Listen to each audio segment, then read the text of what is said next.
Hello there. Good day. I hope that you are safe and well. Today is a very exciting day because we're kicking off a 4-part series of transformational change. This is obviously a monumental moment where the entire world is amid transformation. On a global level, including in the United States, we are headed in a positive direction from this pandemic. However, there are some organizations that are not on an uptick. And similarly, the uptick of transformation from an individual to individual level is going to differ based upon the person.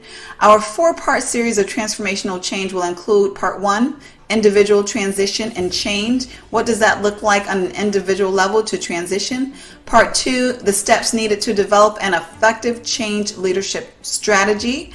Part 3, we're going to discuss the 10 pitfalls to avoid when trying to lead change successfully. And part 4 is going to be the ways to increase change maturity within your organizations. Today specifically, we will address individual transition and change. Now, usually within an organization or a team, they may decide that change is necessary for some very popular reasons, including in response to the world, like this pandemic, or response to marketplace demands. They may want to change or transform to save money, to save time, to provide better quality, or to even create better services or products, creating something completely new altogether. Whether an organization is 300,000 or 10, they might make a decision for the sake of the entire organization to transform or to change. However, the individuals within that organization, those individuals have independent needs, independent capacities, and desires that may often vary from the organization or one from another. Your organization may be working to adapt right now due to COVID to telecommuting or what have you. They may be working on changing processes to make them more compliant, or need to cut costs or save money in order to survive. Regardless of the reason for your organization's transformational change, all individuals in your organization will not respond the same way. Now, I would like to share with you what the change process looks like on an individual level. So in creating this process, I have included elements from the ODCAR model as well as from the trans-theoretical models of change. Once an organization has decided to move forward with a change, the leaders make the individuals within the organizations aware. This is the awareness phase. It is a particularly important phase because obviously individuals cannot choose to participate or contribute to a change if they're not made aware of that desired change. This awareness phase can be done well, or it can also be done poorly. Individuals may receive a lot of information regularly, or little information with hardly any regularity at all. The bigger the change, the more information and the more regularly individuals should receive communication. Once individuals receive awareness, they all will go to this contemplation phase. Now, during the contemplation phase, individuals are deciding whether or not to participate in this change. They are contemplating whether it's in their best interest or the best interest of their organization based upon their perspective, whether or not this change should happen.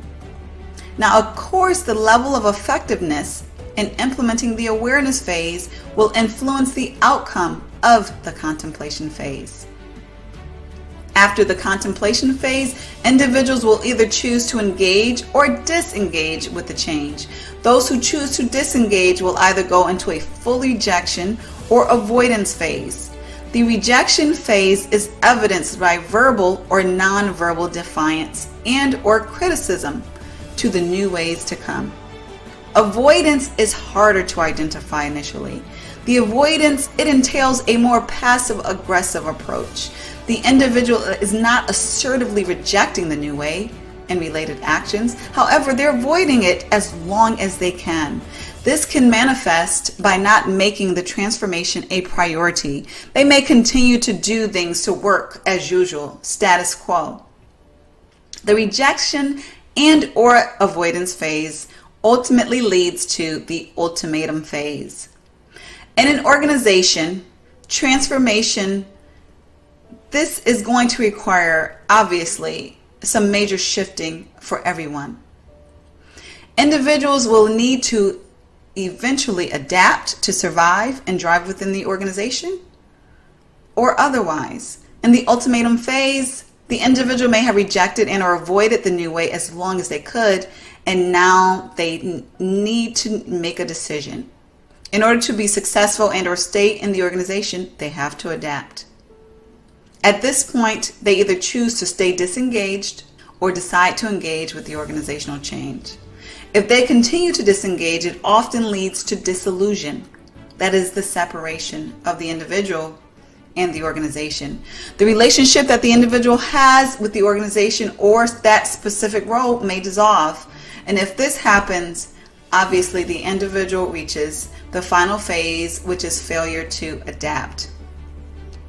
Now, individuals who ultimately choose to engage, they will go through this process of saying goodbye or letting go of the old or current way that things are done. The level of emotion required in doing this will depend on a lot of factors, including how long it has been that they've done that work that way, how much they have enjoyed it, and how much people interaction is shaken up. This is going to influence grossly the level of phase changes that they will need to go through and how long in order to ultimately be successful. There are a myriad of factors that will influence this. The process of letting go of this attachment may continue even through all of the phases of the change, just depending on how closely they are attached to the current way of doing things. The next phase is the novice or learning phase. This may require a new process, new skills, learning, new relationships. Essentially, the individual may become or feel like a novice all over again, and this brings anxieties in and of itself. Once the individual can effectively learn the new skills, processes, or relationships, then they are able to start doing the new action effectively. The ability for the individuals to learn and or prepare effectively will be largely influenced by the guidance and resources provided by the organization. As the individuals continue operating in the new way with new actions and behaviors, the individuals then enter the habit phase. Their performance in the new action improves.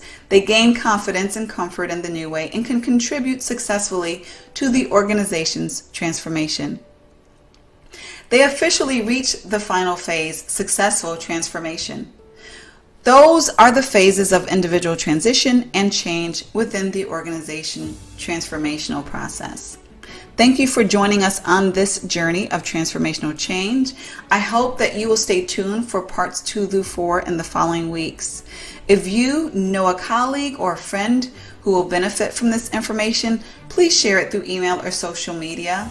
If you would like to learn more about how to bring a change certification program or a change class to your organization, don't hesitate to reach out by clicking the information here.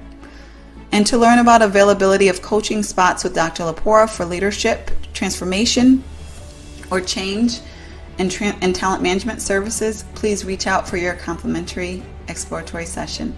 Have a wonderful day.